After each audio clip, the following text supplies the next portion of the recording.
Hi everyone, welcome back to me and mommy. This is me Shaily एंड आज मैं बात करने वाली हूँ एक ऐसे फियर की जो प्रेगनेंसी में मुझे काफ़ी ज़्यादा था, विच इज़ स्ट्रेच मार्क्स। सो जब भी आप रैपिडली वेट गेन करते हैं, जो कि प्रेगनेंसी में बहुत ही कॉमन सी चीज़ है, तो बॉडी पे स्ट्रेच मार्क आना काफ़ी कॉमन सी बात है और almost everyone has to face that. But मैंने अपने डॉक्टर से बात करके टाइमली कुछ ऐसे एक्शन लिए जिनकी वजह से मुझे जो प्रेगनेंसी के स्ट्रेच मार्क्स थे दोज वर वेरी मिनिमल और नेग्लिजिबल। तो क्या क्या चीज़ें मैंने की, क्या क्या चीज़ें मुझे मेरे डॉक्टर ने सजेस्ट की, वही आज की वीडियो में मैं आपके साथ शेयर करने वाली हूँ। अगर आपको ये वीडियो हेल्पफुल लगे, पसंद आए, तो इसको लाइक ज़रूर कीजिए, इसको शेयर कीजिए ऐसे सारे प्रेग्नेंट वुमेन्स के साथ जिनके लिए हेल्पफुल हो सकता है।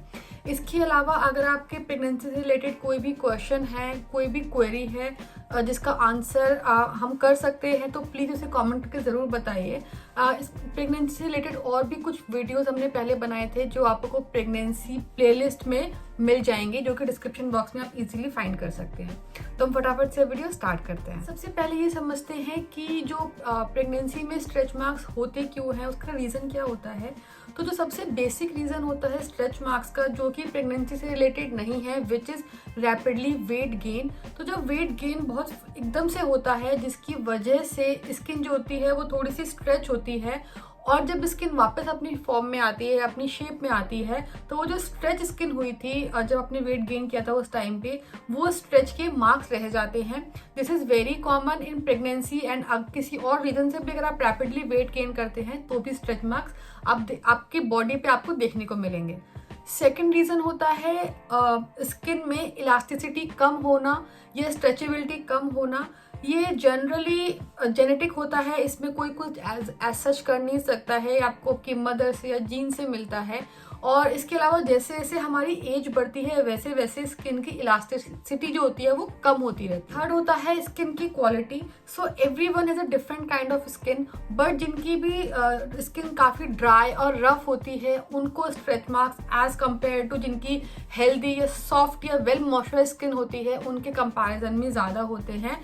तो स्किन की क्वालिटी पे भी काफ़ी डिपेंड करता है कि स्ट्रेच मार्क्स कितने ज़्यादा आपको हो रहे हैं। नाउ ये तो हमने समझ लिया कि स्ट्रेच मार्क्स होते क्यों हैं, उनका क्या रीज़न होता है और किन केसेस में वो ज़्यादा होते हैं। नाउ अब मैं आपको बताती हूँ कि मेरी प्रेगनेंसी में मैंने ऐसे क्या चीज़ें की थी या कैसी ऐसी चीज़ों का ख्याल रखा था जिनकी वजह से स्ट्रेच मार्क्स को आप मिनिमाइज कर सकते हैं।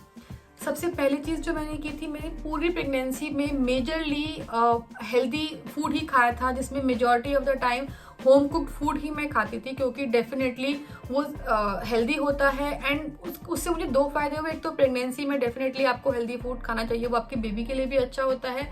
उसकी वजह से जो न्यूट्रिशन था वो भी मेरी डाइट में एडिक्वेट था, जो कि मेरी बॉडी को चाहिए था एक हेल्दी स्किन को मेंटेन करने के लिए। इसके अलावा मैंने एक चीज़ का बहुत ख्याल रखा था कि मैं बहुत ज़्यादा शुगरी फूड ना लूँ, क्योंकि प्रेगनेंसी में मुझे एक्चुअली क्रेविंग भी नहीं हुई थी बहुत ज़्यादा शुगरी फूड की। बट जब हम शुगरी फूड बहुत ज़्यादा खाते हैं उसकी वजह से हमारा वेट गेन जो होता है वो बहुत ही ज़्यादा होता है एज कम्पेयर टू जितना नॉर्मल होना चाहिए।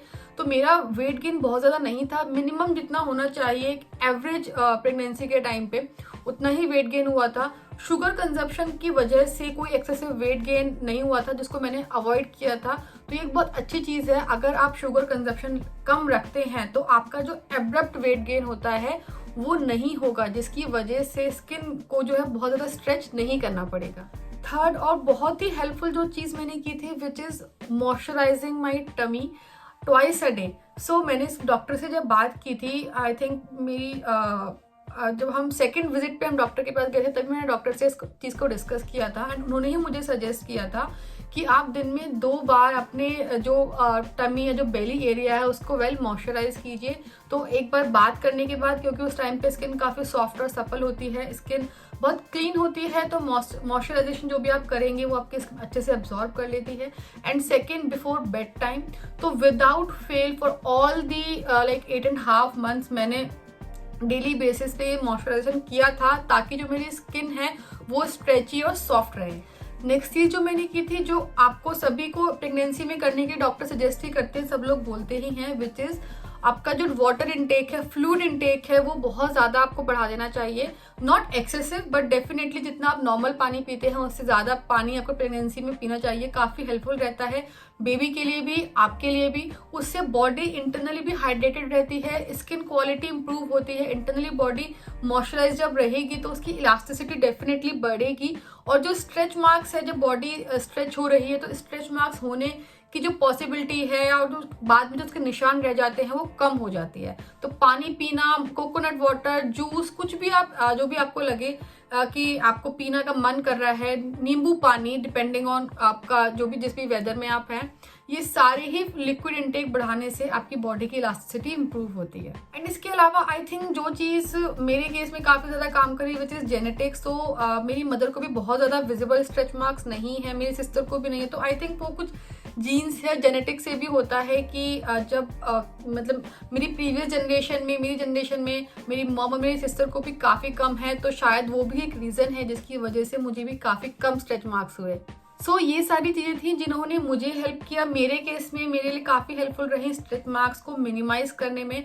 अवॉइड तो डेफिनेटली नहीं हो सकते क्योंकि आपकी बॉडी कितनी भी इलास्टिसिटी उसमें हो, कितनी भी स्ट्रेची हो, बट कुछ ना कुछ निशान तो रहता ही है जब आप वापस से अपने पुराने वाले बॉडी शेप में आते हैं। यहाँ पे मैं जो डॉक्टर ने मुझे 2 क्रीम सजेस्ट की थी लगाने के लिए, एक आफ्टर बाथ, एक बिफोर बेड। एंड इवन उन्होंने एक क्रीम सजेस्ट की थी जो मुझे प्रेगनेंसी के बाद यूज़ करनी थी, बट मैं उनके नाम यहाँ पे शेयर नहीं कर रही हूँ because those were kind of medicated ones, so I am not sure if they are like for every skin type. But आप अपनी गायनी से बात कर सकते हैं, वो आपको सजेस्ट कर सकते हैं कोई भी क्रीम। इसके अलावा कुछ काफ़ी पॉपुलर क्रीम्स हैं जिनके बारे में मैंने पढ़ा था उस टाइम पे। आई विल सी अगर मैं उनके लिंक फाइंड करके नीचे डिस्क्रिप्शन बॉक्स में डाल पाऊँ, otherwise I can mention their name. So अगर आप उनको चाहें तो उनके रिव्यूज़ पढ़ के अगर आपको लगता है कि आपके स्किन टाइप के हिसाब से दिस सूट्स यू, तो आप उनको भी बाय कर सकते हैं। आई होप कि वीडियो आपके लिए हेल्पफुल रहेगा। अगर ऐसा होता है तो प्लीज़ प्लीज़ प्लीज़ चैनल को सब्सक्राइब करना मत भूलिए, नीचे वाला सब्सक्राइब का बटन दबा के। उसके अलावा उसके साइड में एक नोटिफिकेशन बेल का आइकन है, अगर आप उस बेल के आइकन को भी टैप कर देंगे तो जो भी हम नए वीडियोस लेकर आते हैं उनके नोटिफिकेशन आपको सबसे पहले मिलते रहेंगे। इसके अलावा आप हमें हमारे सोशल मीडिया इंस्टाग्राम और फेसबुक पे भी फॉलो कर सकते हैं। वहाँ पे हम फ्रिक्वेंटली काफ़ी दर्श के जो डेली रूटीन से रिलेटेड फनी रील्स और पिक्चर्स पोस्ट करते रहते हैं। आई एम श्योर उनको देख के भी आपको काफ़ी अच्छा लगेगा। And thank you for watching today's video.